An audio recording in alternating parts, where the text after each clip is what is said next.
Listen, Disney pretty much is an empire nowadays. You know, they're like the Roman Empire, the way they're just absorbing everything around them. So it's kind of ironic that this movie's trying to call that out. Like, having a major plot point center around a massive organization who wants to take over another one is one thing. Them dealing in entertainment is another. Then them flaunting how they have this huge theme park that looks very familiar to one we know. This dude running it having a logo be a W. Their slogan being "Make the impossible possible." You almost start wondering if Disney is snitching on themselves or if this is the weirdest flex in box office history. Either way, Dumbo is one of those movies where the remake could be completely pointless, or it could also make a lot of sense. Like, I find it funny when people want to defend the original because there's a lot of racism in there. I'm not saying it doesn't hold its place in time, you know, but in this case, this is a remake that wouldn't hurt. Kind of like when they tried remaking Birth of a Nation so that when you Googled it, you wouldn't get the clan member original.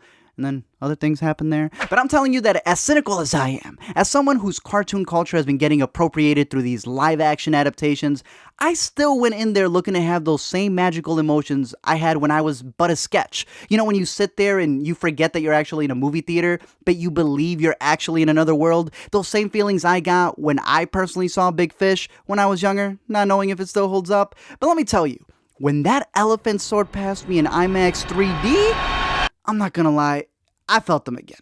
Let me explain. So first off, we have the original that takes us all the way back to 1941 that I want to break down. By now we know how much of a mobster Disney was. Like, this dude had a powerhouse of animation where he was visiting places and then just compiling stereotypes. And I'm realizing right now that maybe all of these new Disney films are just trying to cover up all of the old stuff that was in those. What are you boys doing down here anyway?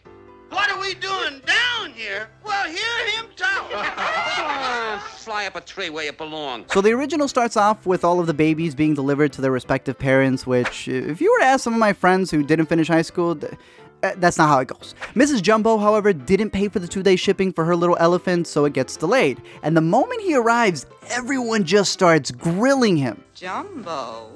You mean Dumbo? Dumbo.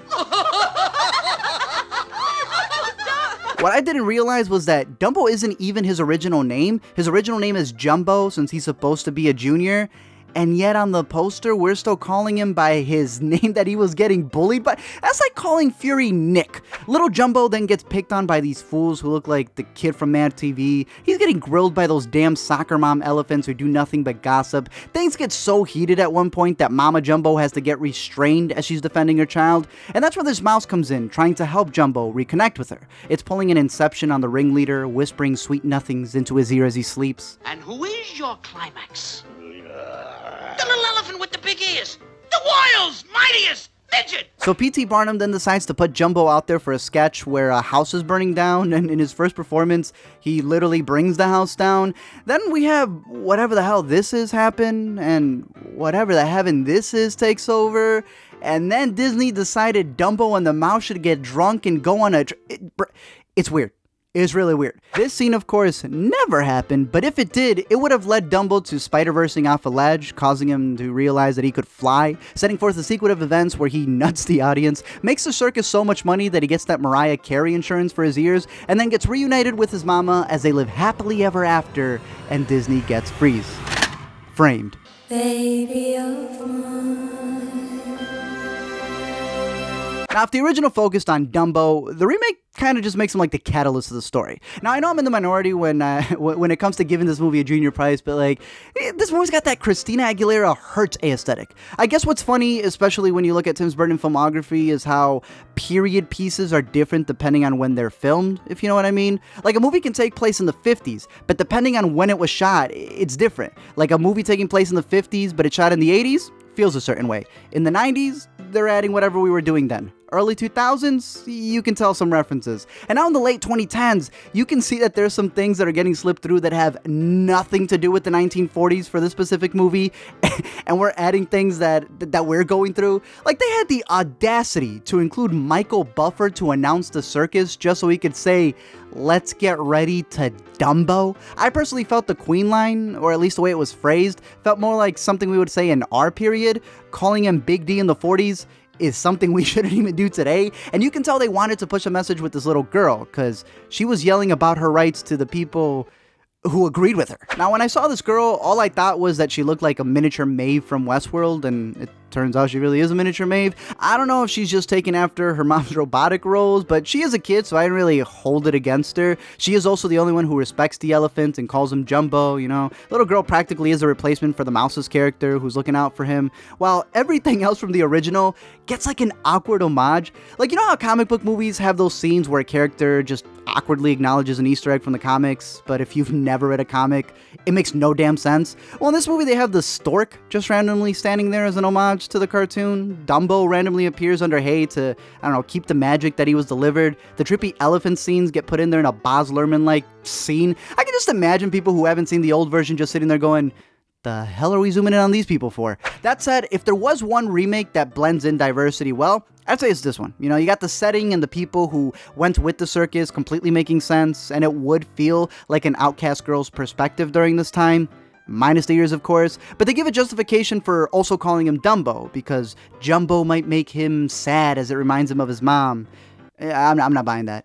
Elephants never forget. Just like the animation, everyone makes fun of Jumbo because of his ears and call him Dumbo, causing the mom to get agitated and they take her away. Girl even calls out the dad for not doing anything, claiming, well, at least mom would have done something, to which it made me realize this movie's very familiar to another one that came out last year, including the little girl having a key for something that the mom gave her. Mrs. Jumbo then gets sold, so now Colin has to dress up like ICP to perform. These Nicki Minaj looking clowns are doing a set with Jumbo when he realizes that if he snorts this white substance, he'll get high.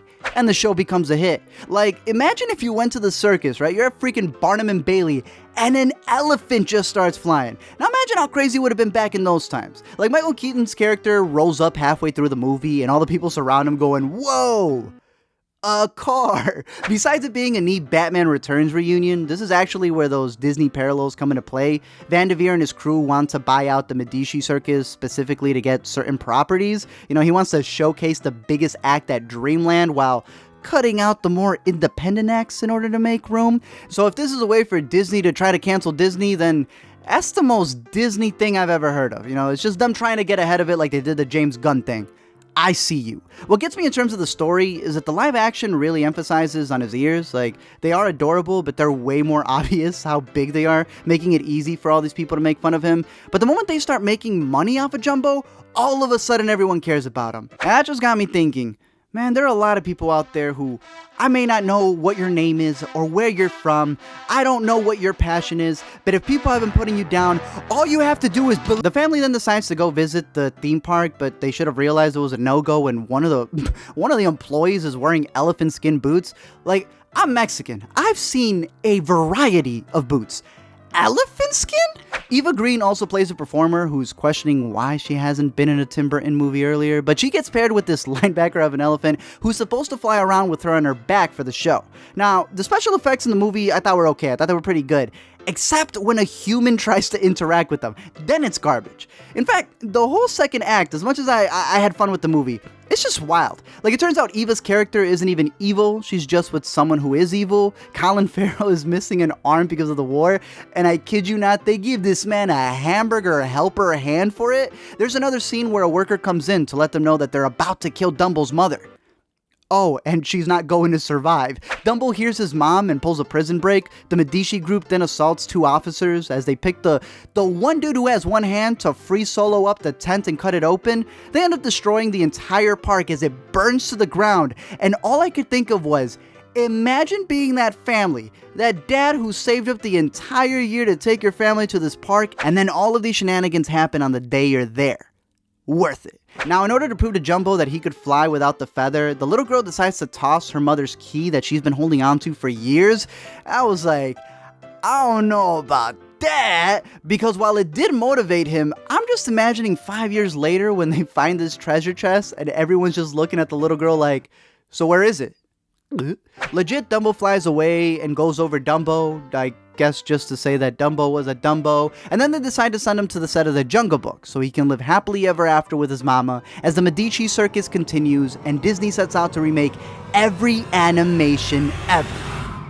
Now, can you imagine a Can you imagine a live-action LME? Thank you guys for checking out this video. I'm curious to know your thoughts down below in the comment section. I personally enjoyed it. I don't know if it's got the greatness of, I guess, 90s Tim Burton, as a lot of people like. I think it's still there. It's better than the other stuff he's been making. I'll say that. Maybe not a junior prize for everybody, but I liked it. I also like how they snuck some things in there. If you're watching the movie, again, I don't have all these clips, but there was a girl who bends over on the stage, and I kid you not, one of the people in the crowd pulls out binoculars. You dang sicko. There's some other scenes where they like showcase the future, and it just made me think, yo, I am so excited we're living in the now and not like any time back then. Like, can you imagine, like, yeah, teleportation, I can't wait for that. But yo, I'm so glad we got like the technology we have now. I don't know why I was just thinking about that. I was seeing them look at the 50s stuff, and I was like, dude, yo, we take our stuff for granted. I'm curious to know your thoughts. Did it live up to the hype? Are you excited for any of the other live action ones that are coming out? There are so many this year. It's like Dumbo, Lion King, Aladdin. I think there's another Snow White. Way too many stuff. But I'm curious to know your thoughts down below in the comment section. Don't forget to comment, like, and subscribe. And you too will get your own live action adaptation.